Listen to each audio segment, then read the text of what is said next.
okay, we've just got access to the smartest AI on the planet, Grok 4, but can it actually do marketing? Now, we're going to give you all of the latest on Grok 4, how it's performed better than all of the other AI models, but then we're actually going to put it through its paces and do some live work with Grok 4 to show if it can actually do world-class marketing, growth, and knowledge worker tasks. All of that on this episode of Marketing Against the Grain. Kipp, how excited are you to have the smartest AI model just newly subscribed today at your fingertips? And we are going to show our entire audience just how smart it is. We have a brand new smartest AI model in the world. It's Grok 4 from xAI. And Kieran, the early feedback on Grok 4 is that it's pretty amazing and much smarter than most models. I kind of think the benchmark now is OpenAI's O3 and O3 Pro. We've been playing with Grok 4 a little bit. Like, what's your early takes? We're going to break down for everybody today some use cases of Grok 4 for your business. So why are people excited by this model? Yeah. Basically, this is one of the most respected benchmarks, this ARC AGI, because it's independent, has a bunch of things that I think it has a bunch of tasks that are not in the training model. And so this is Grok 4 here. Woo! How far ahead it is of everything else. Now, I have listened to 3 different podcasts today on Grok 4. I think there's like nuance in how all of these models benchmark themselves against benchmarks that I am not going to get into because I'll just butcher, but apparently you can for sure appear pretty well in benchmarks while still not being great at certain tasks. But there is no doubt that Grok 4 is an incredible model. If you're watching this, you'll likely have watched something else previously already on Grok 4. What we're going to do in this episode is actually give you real world applications of Grok 4. The only other one I just like, did you catch the super heavy Grok? Yeah. And what the super heavy Grok does is like really fascinating, right? It has a whole team of agents go and try to solve a task. And then it basically looks to see what agent has solved that task the best and kind of gives you that answer. So it has like whole swarms of agents go and try to solve something for you. And apparently it takes a long time. From what I have been told, it's like 3,000. What is it? What's the price? It's like 300 a month, Yeah, it's 300 a I month. think. And it's pretty time consuming, but I think that is like a pretty interesting next way of having AI solve problems for you. Yeah, so Grok, there's a free version, there's $30 a month, and there's $300 a month. I think I'm a $30 a month subscriber, Kieran, and you get Grok 4, and I think a little bit of Grok 4 heavy in there, but to really use it, you're looking at the $300 a month. There are a few takeaways here, Kieran, before we get into some of the use cases for me. One, I think that's really important for everybody to understand is that AI innovation curve is still really steep. It's not like flattening out. Right. It's not like that the models are just getting a little bit better. They're still getting a lot better. And so you're going to continue to see this wave of innovation be very fast and very steep. And we're nowhere near what AI is going to look like in a couple of years, right? I think the Right. Grok 4 is a good example of that. As Elon Musk said, because he's changed his tune a little bit. He used to say like we want to ensure we open source AI to make it safe, and now he said, "Look, I don't know if this is going to be safe, but I want to be alive to see what happens." That's what he basically said on the live demo of Grok 4. Well, I'd also like to thank Elon Musk for ruining my wedding because I'm going to be getting married soon. And one of my other sure takeaways here is that within weeks, GPT-5 will come out because Yes, the OpenAI team 100%. seems very competitive to me, and they don't like anybody to have the lead quote unquote for too long. And so I know I'm going to be like about to get married and going to have to be like jumping on some emergency pod because GPT-5 comes out. And Gemini have a new model coming out as well, It seems like it's all at the going same to time. be a very busy summer for the AI models, It's and going to there's be going to be a huge. lot happening, and that's all cool and that's all good. But how does it actually impact the average person who isn't a complete AI dork like you and I, Kieran?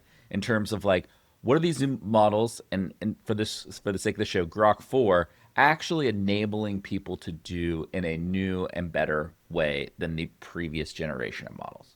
So I got access to Grok 4 this morning. I went into my AI lab and I came up with 3 prompts that I think are good examples that we Ooh, can use here to let's go. test it.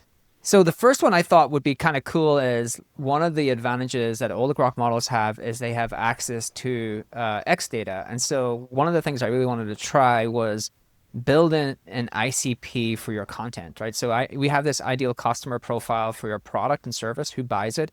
But I was really interested in trying to figure out if you could build an ICP for your content. Who is the ideal reader of your content who will engage with it? And so we have, show you the cut and paste. So we have this prompt, and basically what it will do is it will say like you are a data strategist, and you will take, we're going to do this for HubSpot. We're going to do the niche that we're in. We're going to say our primary goal is awareness, and then we're going to have all these competitor handles to actually go and do analysis on. It's going to do a bunch of analysis. It's going to segment those engaged followers into clusters. And then it's going to figure out for each cluster, like, who are these folks? And then it's going to basically start to create this ICP. And the reason we're going to create this ICP in the next prompt, well, the one I'm really excited about doing, is we're going to try to build a content grader, which is basically a model that allows you to give it content, and then it will grade how well this content will theoretically Ooh. do for this ICP. So I think there are two good like use cases for people who create content, marketers, founders, everyone who listens to the show. Everyone wants to figure out like who is actually the people who will actually really, how do I like perfect my content, tailor it for someone, and then actually how do I figure out if this piece of content is going to attract the attention of those people or not. So let's run. I've only done the prompts. We're running this live. We're I doing have them not actually live. had an opportunity to do it. So we have Grok 4 picked down here. We do not have super heavy yet. We may actually get super heavy for fun. And we're going to run it. Now, the only thing is between us three, I actually don't know how long this takes. So maybe it's going to take the whole show.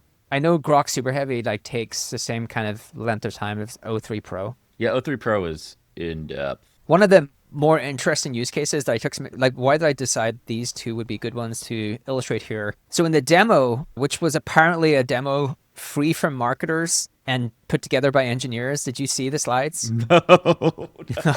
It was like everyone is like, this is the worst presentation of all time. Like what's in it is really good, but the actual presentation, the kind of like, energy, the slides, I think it was all a bit of a letdown. They should use GenSpark to create their slides. I'm not a GenSpark affiliate, but it's a really good We product. do need to get Eric from GenSpark on the show. One of the things they used is they basically show that, and this is a really interesting use case. This is one that you're going to want to dig into, which is basically they figured out that they give Grok some prompt and said who would win the World Series and give it a bunch of tools.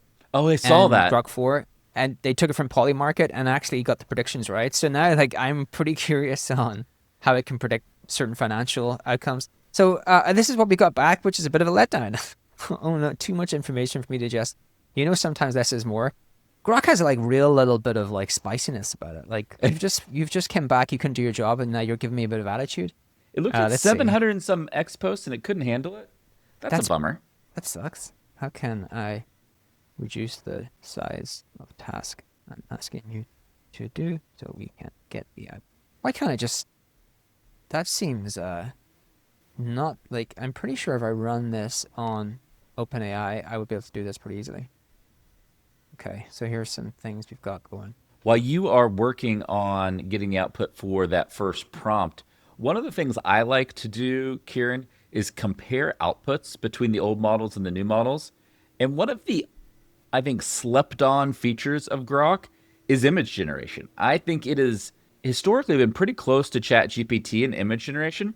So, Kieran, I want to play a game where I show you two images, and I want you to guess for me which one is Grok 3 or which one is Grok 4. You ready? Let's do it. All right. And they are apparently going to come out multimodal post August. All right. Okay. This is image one. I asked Grok to write me a prompt of to generate a beautiful picture of Vermont in the summertime. I love Vermont. I'm up in Vermont right now. Is that your house? Not my house, but not that far off from what it looks like here. Okay, so that's one. This is the first one, Yeah. and then this is the second one. I think the first one's Grok 3 because it's still more cartoony. Well, they're That both kind is of cartoony, correct. You but that can has tell a little bit of finer details here. if you really look, the details on Grok 4. So this Yeah. is Grok 3. it's very good, and the lighting is good, but the vibrancy is much less. Like, look at the flowers Yeah. in this one.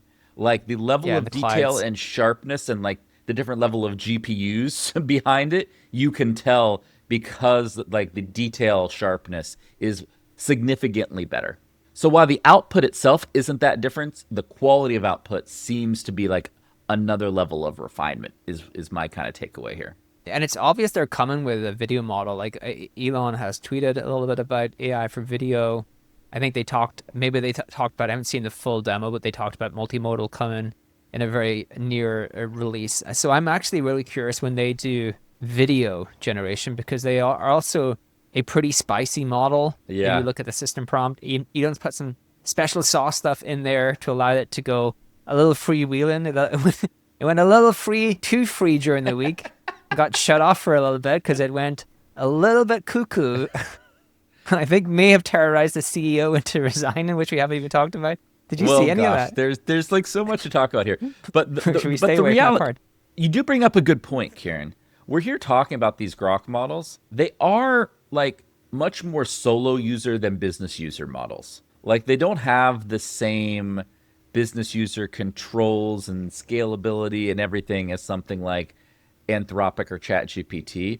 But if you're a solo user, there is some compelling reasons to use Grok in that I think the quality for the price is very good. It's right up there with ChatGPT Pro. I think the $30 Grok is now pretty close to ChatGPT's $200 a month subscription.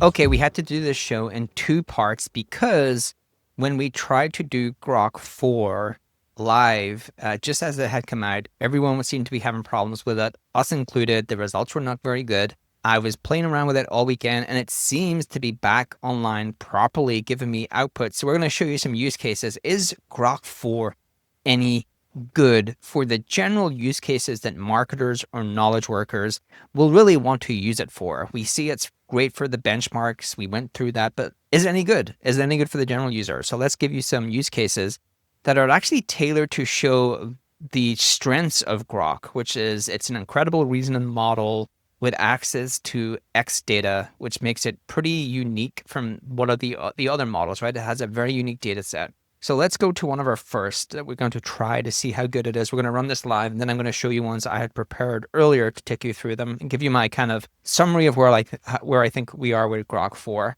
So here we're going to do something I think is like really cool because it has access to X data, what's on X, tons and tons of great creators and writers.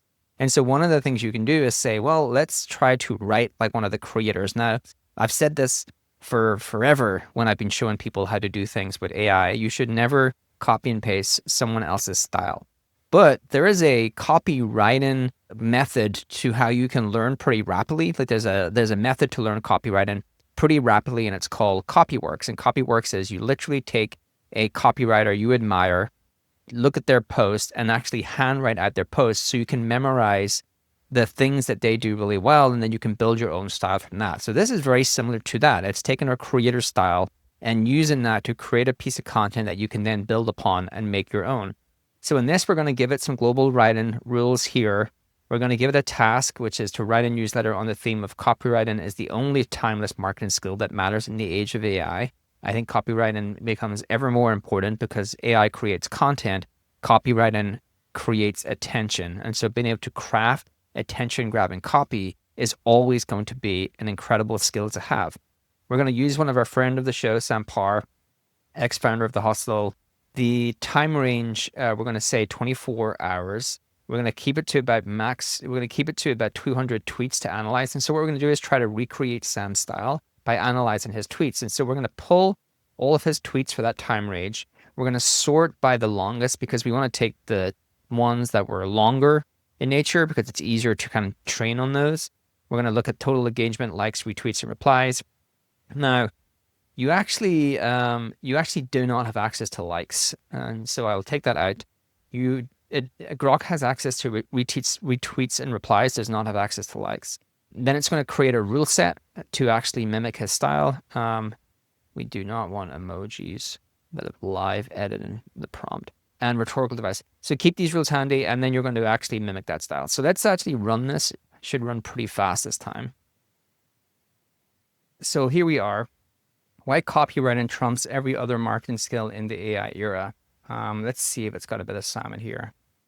I used to think tech tools would kill off old school marketing skills. AI changes everything, right? So, all right, so let's go. Take this guy I interviewed. He built a $150 million moving company from scratch. So this is actually from Sam's podcast. So it's pulled in things from his podcast. His secret killer copy and ads and emails, no fancy AI. Just word that made, so he's got a bunch of things here. Why does copywriting win? Bunch of things here. Want proof? Look at my own stuff. I host podcasts, share business stories, the episodes that blow up. Ones with hooks and descriptions, simple words grab attention, no fluff. It's a little bit like Sam. No one sounds right, and it's not exactly like him. It's analyzed 61 of his posts for marketers. Here's how to level up your copywriting today. Read old ads, study classics like Ogilvy, write daily email posts, whatever, edit ruthlessly, test A/B subject, and join groups to join. All right, so like it's fine. I think it's fine. I think I could probably continue to work on it, but I think I have seen a lot of Grok. I've tested Grok a lot with creative output, and I think it's just fine. I will tell you, I did run this prompt in O3 on ChatGPT, and the output was much, much better than Grok 4. Okay, let's go into a couple of others, and then I'm going to run one other really cool prompt to see if it's any good. So this one here basically looks to see one of the things they did in the demo video was they predicted bets. They were using Polymarket data, which is a known platform that you can kind of bet on certain trends, really any trend you want. It's like not normal betting on horses or things. It's like things that will happen in the world. And there's been some good examples of people using Grok 4 to predict things and then bet on Polymarket about those things and it being correct. So I wanted to know, could it predict what campaigns would do really well? Because again, it has access to so much data in terms of what people are retweeting, reposting, replying to. And so here we came up with a campaign, a fake campaign for a startup called Brief Buddy AI note-taking app. And basically this is a AI note-taking app specifically for marketers to move them away from the admin of marketing and back to doing the craft. And it's a 5-day public sprint in which marketers use that tool to reclaim 5 creative hours by offloading note capture, task tagging, follow-ups, and first draft generation. So Justin's post a before and after love letter carousel.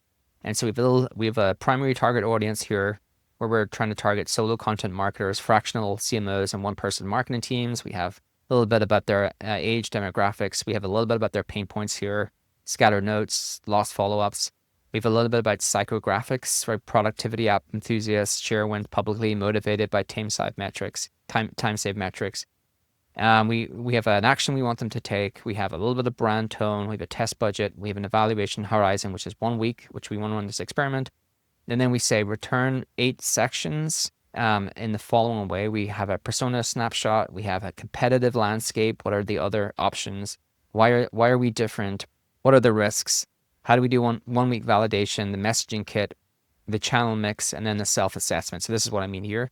It creates a campaign, and then it assesses how it performed against that campaign. And the reason we're doing this actually is because there's a lot of things in here to test Grok 4. There's reasoning, there's a lot of math and logic, there's a bunch of different steps, which is like multi-chaining together tasks. So I specifically chose this to try to test the capabilities of Grok 4. And also it's trying to lean into the fact it has access to Twitter data. So it gives me a persona here, talks about first person. I'm juggling client calls, scribbling chaotic notes, has the competitive landscape, gets it pretty much right. I don't know why otter.ai is in there. I think that's like a short form video tool.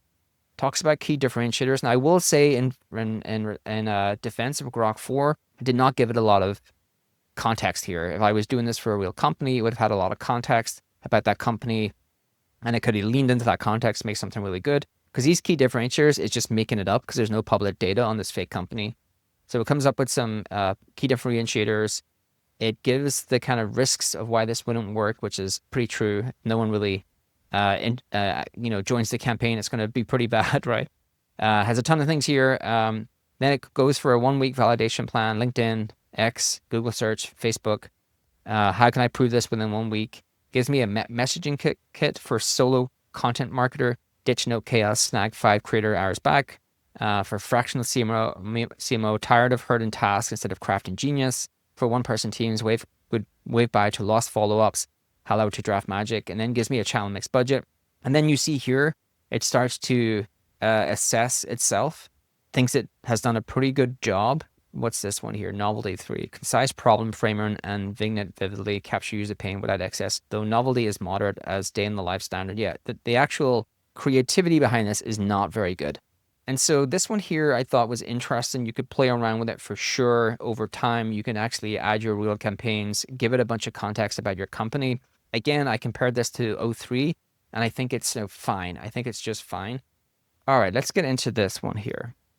So what we're going to do here is show what content people's who bio, because it has access to people's bios, right? X profiles are engaging with. So we have retweets, quote tweets, and replies, because again, it does have access to these. It doesn't have access to your bookmarks, doesn't have access to likes obviously anymore, and cluster those engagement into clear ranked topics. So what are we trying to do here? We're trying to figure out what our persona, what content our persona on X is reacting to. So we have a time range here. We have max tweets to analyze. We're going to really push it. We're going to have 5 target clusters. Identify all the accounts whose bios include VP of sales. We could say within the US. Within the time range, gather every tweet. This could actually go on forever. Retweet. So then it's going to cluster all of those together, and I put that into a table because, again, we want to start to get some content ideas, right? The core thing here is what are great content ideas for this audience. Summarize any recurring meme formats, hooks, or phrasing patterns into those clusters. Instructions to Grok 4. Stream and analyze X data live with a specific time range. Restrict all analysis to cohort defined task 1. Think step by step. Again, this is specifically tailored to test Grok as a reasoning engine with access to X. And so this would be great if it worked, right? Because anytime I want to figure out what is like good content to produce this week for my job titles that I'm trying to target, this would give me exactly the kind of content they're reacting to on X. So let us run this. Okay, so I've been here for a long time waiting for this to run. You can see it's trying to analyze for VP of sales.